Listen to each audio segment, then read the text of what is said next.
Hi friends. Gaza నెల రోజులుగా జరుగుతున్న భయానక యుద్ధంలో నెత్తుటి ముద్దగా మారింది. దీనికి తోడు నిన్న బుధవారం ఉదయం ఐడిఎఫ్ దళాలు గాజాలోని అతిపెద్ద హాస్పిటల్ అల్-షిఫా కాంపౌండ్లోకి ఎంటర్ అయ్యాయి. అల్-షిఫా హాస్పిటల్ బేస్మెంట్ కింద హమాస్ ప్రధాన కార్యాలయం ఉంది. చాలామంది జిహాదీలు అక్కడ ఉన్నారు. బందీలుగా తీసుకువెళ్లిన ఇజ్రాయిలీలను అక్కడే బంధించి ఉండవచ్చు అని ఇజ్రాయిల్ మొదటి నుండి క్లెయిమ్ చేస్తోంది. Israel intelligence most powerful. Israel మొసాదును గురించి ప్రపంచ దేశాలు కథలుగా చెప్పుకుంటూ ఉంటాయి. కాబట్టి ఇజ్రాయిల్ ఇంటెలిజెన్స్ క్లెయిమ్ చేస్తోంది అంటే అది ఖచ్చితంగా రియల్ అయి ఉంటుంది అని ప్రపంచం నమ్ముతుంది. ఇంతేకాకుండా గాజా భూగర్భంలో వేలాది టన్నెల్స్ ఉన్నాయి. ఇది అందరికీ తెలిసిన బహిరంగ రహస్యం. గాజా కింద ఇన్ని టన్నెల్స్ ఉన్నప్పుడు ఈ టన్నెల్స్ అల్-షిఫా కింద కూడా ఉండే ఉంటాయి అనే విషయంలో ఎలాంటి సందేహమూ అక్కరలేదు. ఫ్రెండ్స్, అల్-షిఫా హాస్పిటల్కి సంబంధించిన చాలా ఇమేజెస్ని ఇచ్చాను, చూడండి. ఈ హాస్పిటల్ గాజాలోనే అతిపెద్దది. ఇందులో internal medicine, surgery, paediatrics, ophthalmology, obstetrics, gynaecology అనే డిపార్ట్మెంట్స్ ఉంటాయి. ఈ హాస్పిటల్ని తనకు డెన్గా ఉపయోగిస్తోంది హమాస్ అంటూ ఇజ్రాయిల్ అక్కడి సెలెక్టెడ్ ఏరియాలపైన అటాక్లకు దిగింది. యుఎస్ నేషనల్ సెక్యూరిటీ అడ్వైజర్ కూడా ఇజ్రాయిల్ క్లెయిమ్ని కన్ఫర్మ్ చేసింది. కానీ హమాస్ మరియు హాస్పిటల్ మేనేజ్మెంట్ ఇజ్రాయిల్ క్లెయిమ్ని అబద్ధం అంటూ పదే ఖండిస్తున్నారు. ఇజ్రాయిల్ అండ్ యుఎస్ రెండూ కలిసి హమాస్ని నేరస్తులుగా చూపించడానికి కల్పించే అబద్ధాలు ఇవి అని చెప్తున్నారు. జెనీవా అగ్రిమెంట్ అనే ఒక అగ్రిమెంట్ ఉంది. ఈ జెనీవా కన్వెన్షన్ ఆర్టికల్ 18 ప్రకారం సివిలియన్ హాస్పిటల్స్ పైన దాడులకు దిగకూడదు. హాస్పిటల్ వైద్య సిబ్బందిని గౌరవించాలి మరియు రక్షించాలి. వారికి ప్రమాదాన్ని కలిగిస్తే మానవతా సాయాన్ని రోగులకు అందించలేరు. ఇది యుద్ధం జరిగే ప్రాంతంలో ఉండే హాస్పిటల్స్ గురించిన అంతర్జాతీయ యుద్ధ నియమం. దీని గురించి హమాస్ ఇంకా చాలా అరబ్ దేశాలు గుర్తు చేస్తూ ఇజ్రాయెల్ హాస్పిటల్ పై అటాక్ కి వెళ్లడం అంతర్జాతీయ యుద్ధ నేరాలలో ఒకటిగా చూపిస్తున్నాయి. అయితే ఈ జెనీవా ఆర్టికల్ యుద్ధ భూమిలోని హాస్పిటల్ పై దాడులు చేయకూడదు అని చెబుతుంది, గాని ఒకవేళ చేస్తే అందుకు పనిష్మెంట్ మాత్రం ఏమీ సూచించదు. మా ఇంటెలిజెన్స్ నివేదికల ఆధారం ప్రకారం అల్-షిఫా హాస్పిటల్ హమాస్ కి డెన్ గా ఉపయోగించబడుతోంది. ఇంతేగాక మాకు చిక్కిన హమాస్ బందీలను ఇంటరాగేషన్ చేయడం ద్వారా కూడా మేం దీనిని నిర్ధారించాం అని చెబుతోంది. అయితే బుధవారం ఉదయం ఇజ్రాయిల్ అల్-షిఫా హాస్పిటల్ కాంపౌండ్ లోకి ప్రవేశించడానికి ముందు చాలా రోజుల నుండి హాస్పిటల్ కాంపౌండ్ చుట్టూ పోరాటం జరుగుతూనే ఉంది. బుధవారం ఉదయం హాస్పిటల్ కాంప్లెక్స్ లోకి ట్యాంకులు వచ్చాయి.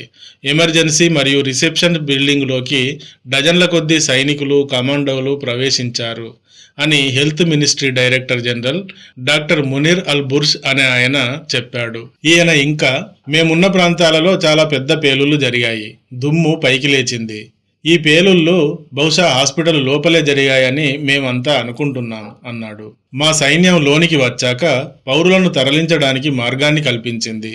12 గంటల పాటు సైనిక చర్యలను జరపకూడదంటూ నోటీసు ఇచ్చింది. తర్వాత హాస్పిటల్లో ఉన్న ఉగ్రవాదులు అంతా లొంగిపోవాలని ఇజ్రాయెల్ దళాల తరఫున మా ప్రతినిధి ఒకరు పిలుపునిచ్చారు.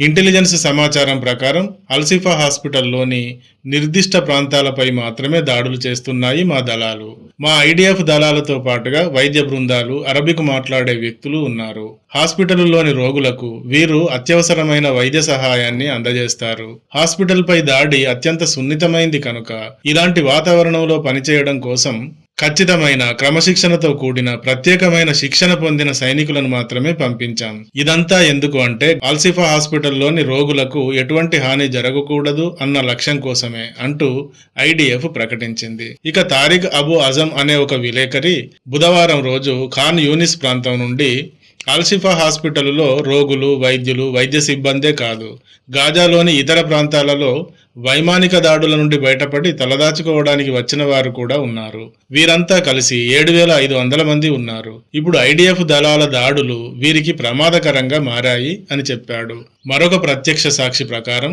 యువకులను, హమాస్ని తమంత తాముగా లొంగిపోవాలని ఆదేశించారు. లౌడ్ స్పీకర్లలో ఈ విషయాన్ని అరుస్తూ చెప్పారు.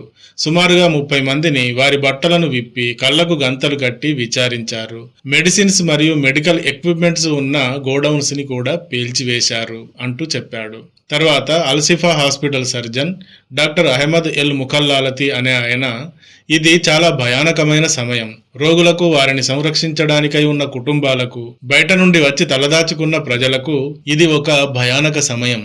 హాస్పిటల్లో 700 మంది రోగులు ఉన్నారు. వీరిలో 100 మంది పరిస్థితి సీరియస్ గా ఉంది. 100 మంది డాక్టర్స్ కూడా అక్కడే చిక్కుకుపోయి ఉన్నారు. రోగులకు చికిత్స అందించడానికి మందులు లేవు. ఫ్యూయల్ లేనందువల్ల కరెంటు లేదు. ఇజ్రాయెల్ కమాండోలు లోనికి వచ్చి ఏం చేస్తారో మాకు తెలియదు. వాళ్ళు మనుషులను చంపేస్తారా లేక భయపెడతారా కూడా తెలియదు అని చెప్పాడు. చివరగా అల్షిఫా మెడికల్ సెంటర్లో ఏమీ లేదని ఆ వచ్చిన వారికి బాగా తెలుసు అని కూడా అన్నాడు. ఈ డాక్టర్స్ గాజాకు చెందినవారు. వీరు హమాస్ని సపోర్ట్ చేయడానికి ప్రయత్నిస్తూ ఐడిఎఫ్ ని క్రూరులుగా చూపించడానికి ప్రయత్నిస్తారు. కానీ నేను మీకు ఒక ఇమేజ్ ని ఇక్కడ ఇస్తున్నాను చూడండి. ఇందులో లోపలికి వెళ్లిన ఇజ్రాయెల్ కమాండోలు హాస్పిటల్లోని రోగులకు మెడిసిన్ ని ఇంకా కరెంటుని పునరుద్ధరించడానికి ఫ్యూయల్ ని వెంట తీసుకువెళ్లినట్టుగా కనబడుతుంది. హాస్పిటల్లోకి వెళ్లి అక్కడి నేలమాలిగల్లో దాక్కున్న హమాస్ జిహాదీలను పట్టుకునేందుకు మేము ఈ ఆపరేషన్ చేస్తున్నాం. మాతో పాటు మెడిసిన్ ని తీసుకువెళ్ళాం. శిశువులకు ఇంక్యుబేటర్స్, వారికి కావలసిన ఆహార పదార్థాలను కూడా తీసుకువెళ్ళాం. అలాగే ఈ ఆపరేషన్ చాలా సున్నితమైంది కనుక ఇందుకోసం ప్రత్యేకమైన శిక్షణ పొందిన దళాలనే పంపించాం అని చెబుతోంది. ఈ సందర్భంగా హమాస్ ఇజ్రాయెల్తో పాటు యుఎస్ని కూడా నిందిస్తోంది. యుఎస్ సపోర్ట్ చేయడం వల్ల ఇజ్రాయెల్ ఈ విధంగా యుద్ధానికి దిగింది మాపై అంటూ. కానీ యుఎస్ ఏమంటోంది అంటే అల్షిఫా హాస్పిటల్ ప్రాంతంలో వైమానిక దాడులకు మేము అంగీకరించాం. అమాయక ప్రజలు, నిస్సహాయులు, రోగులు, డాక్టర్లు రక్షణ కోసం చూస్తూ ఉంటే అక్కడ కాల్పులు జరపకూడదని మేం కోరుకుంటున్నాం అంది. అయితే ఆ తర్వాత హమాస్ తీవ్రవాదులు గాజా హాస్పిటల్ని తమ కేంద్రంగా చేసుకున్నట్టు మాకు పక్కా సమాచారం ఉంది అని కూడా చెప్పింది. Israel and Palestine humanitarian watch director Omar Shakir అనే ఆయన ఇంటర్నేషనల్ హ్యుమానిటేరియన్ లా ప్రకారం రోగులను మరొక సురక్షితమైన ప్రాంతానికి తరలించాక మాత్రమే దాడి చేయాలి. కానీ గాజా మొత్తం ఇజ్రాయెల్ దాడులతో హోరెత్తిపోతోంది. అక్కడి ప్రజలే తలదాచుకోవడానికి హాస్పిటల్లోనికి వచ్చారు. ఇప్పుడు వీరిని తరలించడానికి బయట వేరొక చోటు లేనేలేదు. ఎందుకంటే నార్త్ గాజా మొత్తం నాశనమైపోయి ఉంది అన్నాడు. ఐడిఎఫ్ మాత్రం హాస్పిటల్లోకి వెళ్ళడానికి ముందు హమాస్ హంతక ముఠాలతో పోరాడాం. వారిని అక్కడే అంతం చేశాం. అంతేగాని లోనికి వెళ్ళాక వారికి రక్షణార్థం వస్తువులను తెచ్చి పంచాం తప్ప రోగులతో గాని, వైద్యులతో గాని, పౌరులతో గాని ఘర్షణ పడలేదు అని చెప్పింది. ఇజ్రాయెల్ ప్రధాని నెతన్యాహు కూడా గాజాలో మనం చేరుకోని ప్రదేశమే లేదు. హమాస్ దాగి ఉండే ప్రదేశాలు ఇక మిగలలేదు. హంతకులకు ఎక్కడా ఆశ్రయం కూడా లేదు అని చెప్పాడు. అయితే హాస్పిటల్ నేలమాలిగల్లో మాత్రం ఐడిఎఫ్ దళాలు తీవ్రంగా సెర్చ్ చేస్తున్నాయి.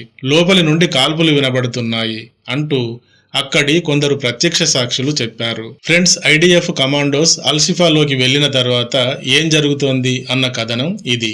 ఇజ్రాయెల్ హమాస్ని మాత్రమే టార్గెట్ చేయడానికి లోనికి వెళ్ళింది. హాస్పిటల్లోని రోగులు, వైద్యులు, వారి బంధువులు, ప్రజలపైన దాడి చేయడానికి కాదు.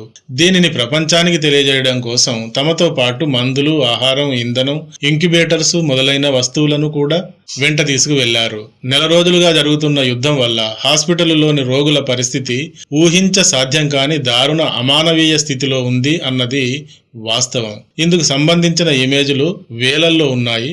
కానీ వీటిని మన వీడియోలో చూపించలేము. అలా చూపిస్తే మన వీడియోతో పాటు ఛానల్ కూడా తొలగించబడతాయి. యుద్ధం మొదలవడానికి ముందు మాత్రమే పాపపుణ్యం ఉంటాయి. మొదలయ్యాక అవి ఏమీ ఉండవు అని ఈ బీభత్సం చూస్తే అనిపిస్తుంది. ఈ వీడియో కానీ నచ్చితే తప్పకుండా లైక్ చేయండి, షేర్ చేయండి, సబ్స్క్రైబ్ చేయండి. Thank you for watching.